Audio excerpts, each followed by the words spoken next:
The Caribbean coastline on the Guajira Peninsula is bordered by lagoons, salt marshes, and fishing villages.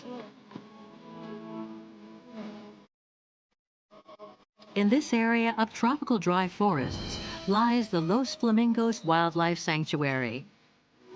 It's the ideal place to indulge in some bird watching. Tropical birds here include the famous pink flamingo.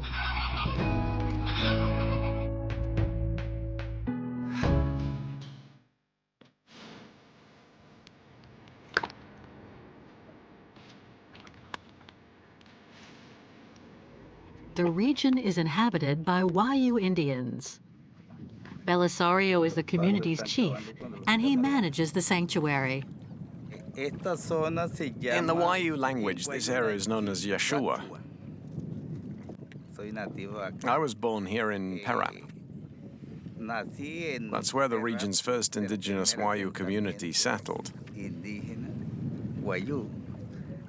Our ancestors arrived here in the 1900s.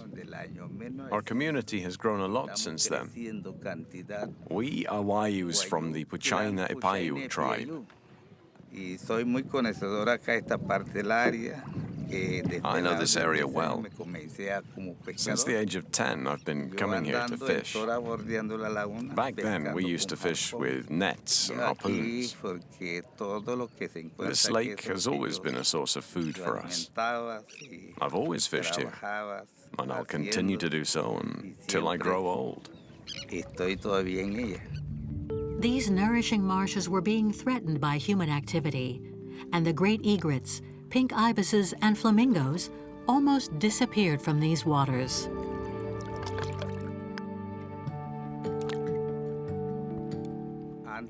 Before 1974, before this site became a sanctuary, people used to set traps for the flamingos.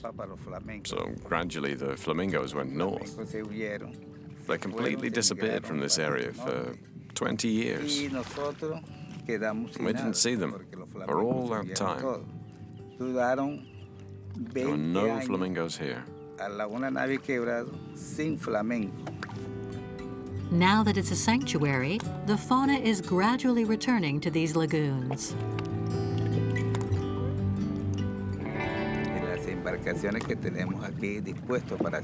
We use this sailing boat to approach the flamingos because it doesn't make any sound, which means we don't frighten them. We're going to take a closer look at them.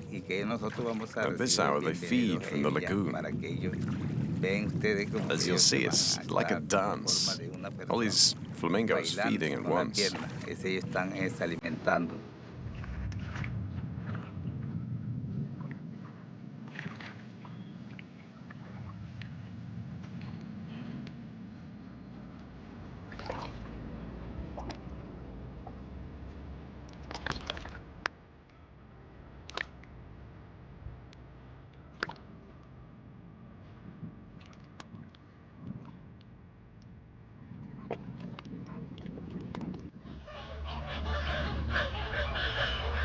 That sound is the flamingos. It's as if they're talking, like we do. As soon as we get close, they feel threatened and they alert one another. They're attentive to the slightest movement we make. If we get too close, they'll move away or fly off. Flamingos are gregarious creatures. They live in groups of several hundred or several thousand birds. There are about 400 here. You can see adult flamingos and the young.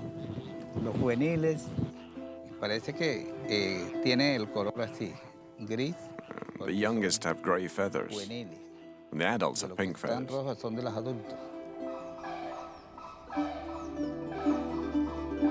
There's a big group of flamingos here. They're feeding. They feed off algae and worms that they find on the bottom of the lagoon. The chicks start out white and turn gray as they grow. They only acquire their characteristic pink plumage after 2 to 4 years. It is their diet that makes their feathers turn pink.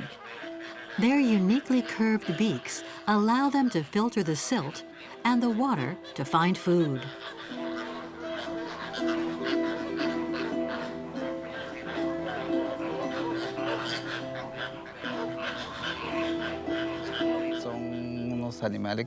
Flamingos are migratory birds. They don't stay here all the time. In this lagoon, there's still enough water and food for them. But later, they will migrate to other lagoons or other parts of the coast further north, towards the Dutch Antilles. They'll lay eggs there and then return. Flamingos are erratic birds. They fly in formation. In Guajira, the flamingos migrate during the dry season, when the seawater lagoons turn into salt.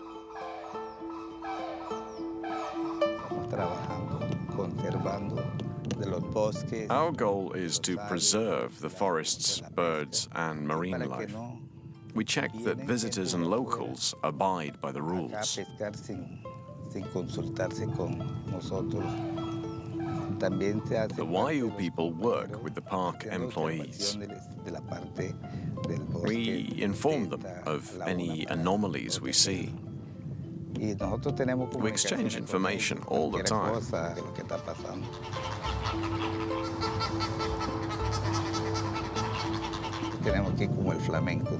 We protect the flamingos by respecting their habitat.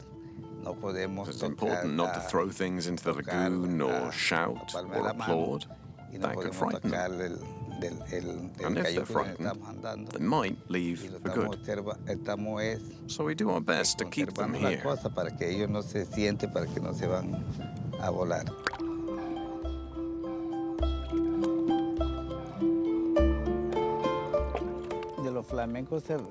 Flamingos are the best species in Colombia.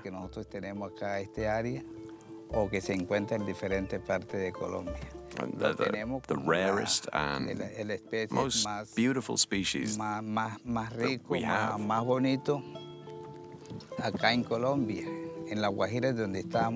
We get a lot of visitors coming to see these magnificent birds. With their pink feathers, they are the most beautiful creatures. We want to preserve our flamingos so that future generations can come and see them here, just as we did when we were children and still do today. This species means a lot to us. We must care for them as if we were their shepherds.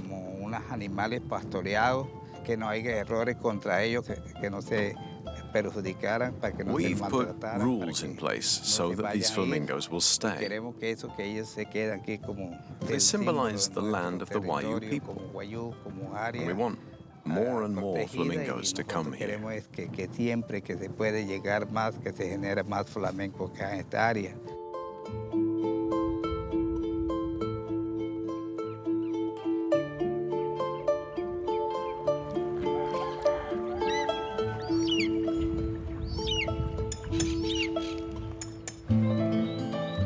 Yellow is a familiar color here, a color people caress and take for walks.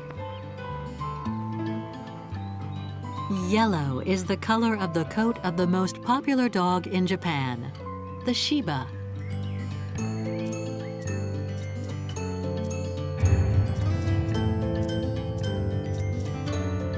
With its 43 million inhabitants, the capital, Tokyo, has become the epicenter of this four-legged phenomenon. With their coppery yellow fur, Shibas are a traditional Japanese breed which has been going on walks across the archipelago for thousands of years. One proud Shiba owner is Natsuki Yuba.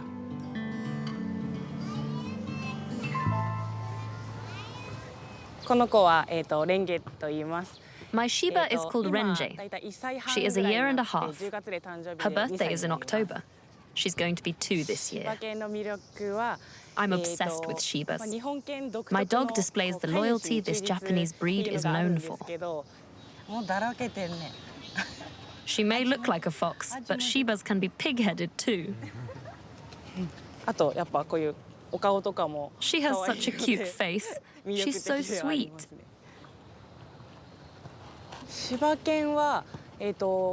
Shibas are said to have similar characteristics to cats. They are loyal to their owners, but they are also known for being moody. When they want you to play with them, they come and goad you. They hide behind you, watching you, and then they jump out and surprise you. Renjei is like that too.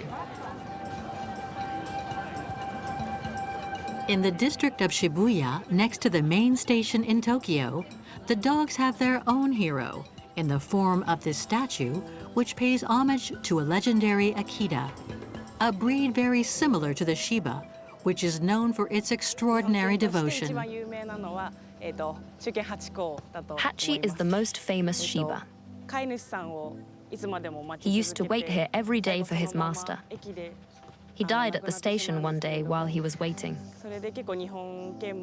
He is an icon, the best-known dog in Japan. People often ask me if my dog is the same breed as Hachi.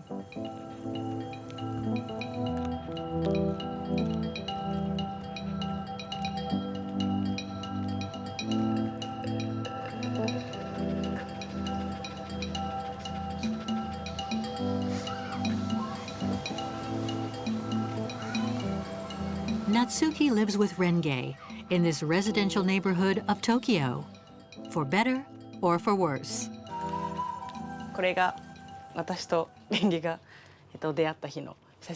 This is a photo of the first time I met Renjei. I never tire of looking at these old photos. I do it at least once a month. This photo is of when she broke her cage. She caused havoc at my grandpa's house. At first, I thought he'd been burgled. Then I saw Renjei and I thought, oh dear, she did that. She got told off and she looked sad for a while. But it didn't stop her doing it over and over again. When she was little, she was really naughty.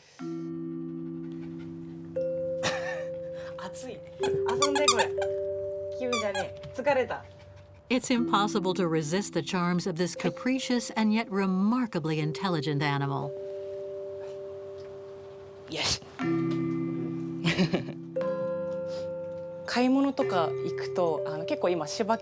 When I go shopping, I always find lots of products. I pick them up and buy them on a whim. I have quite a collection. She likes clothes too. I think it makes her happy. So whenever I go shopping, I always buy something for Renjei.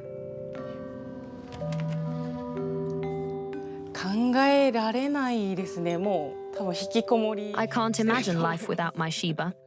I'd be too unhappy. I'd feel so lonely. Actually, I've always been on my own, but with her, I don't feel so lonely.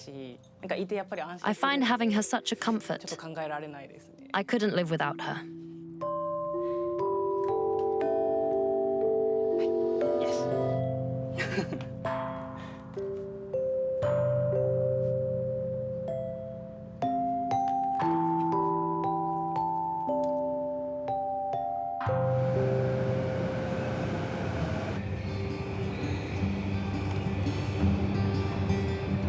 Shibas are a real phenomenon in Japanese society. In a country where over half the adult population is single, this golden dog helps keep loneliness at bay.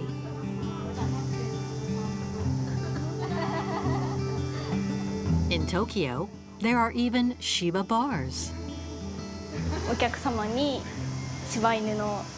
It's a cafe where you can discover the charm of Shibas and enjoy their company.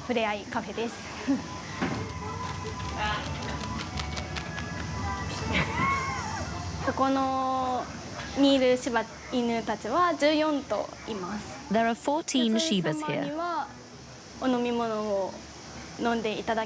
Customers come here for a drink and to seek comfort from our dogs. They take photos of them or play ball with them.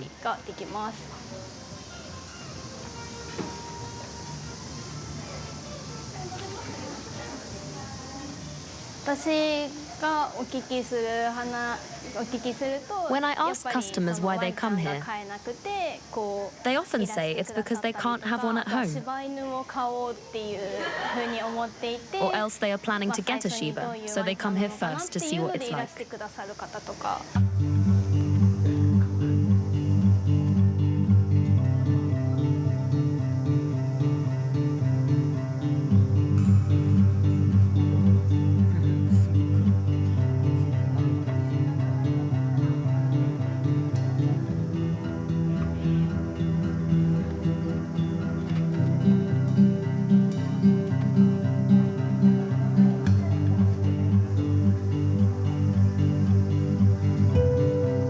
These bars are so successful that they are now to be found in every city in Japan.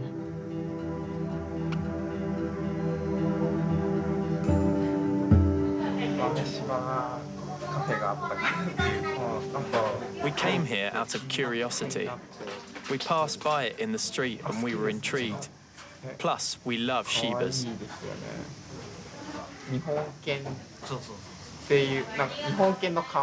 They are so cute. I mean, everyone in Japan knows what they look like. Shibas are the national dog of Japan. They are great. So great.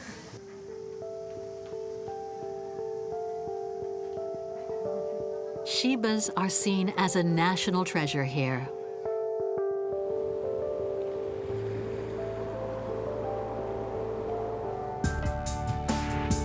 And here is the gastronomic capital of Japan, Osaka, the third biggest city in the archipelago with its 3 million inhabitants.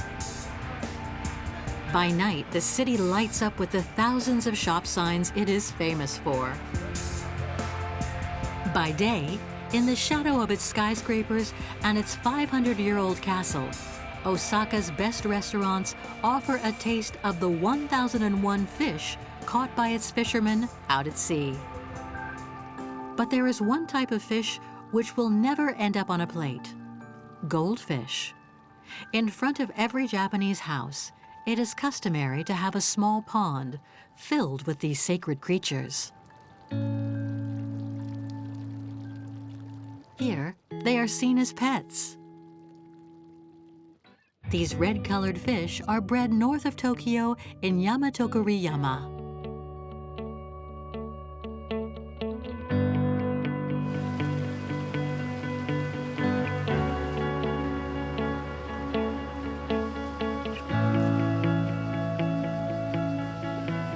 Teruya Shimada breeds over 10,000 of them on his fish farm. Our village supplies the whole of Japan with goldfish. We even send small quantities abroad. My family has been making a living from goldfish farming for 100 years. Here, we have between 40 and 50 varieties of goldfish that can only be found here in Japan.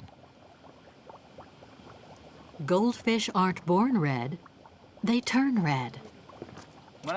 These ones are still young, so they're not very red yet.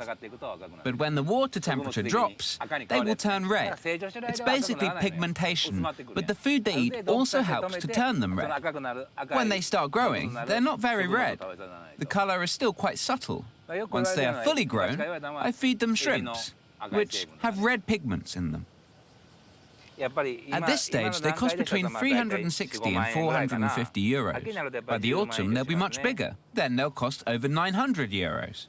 This variety, the ranchu, is known as the king of goldfish. It is popular worldwide. I get orders for ranchu from abroad.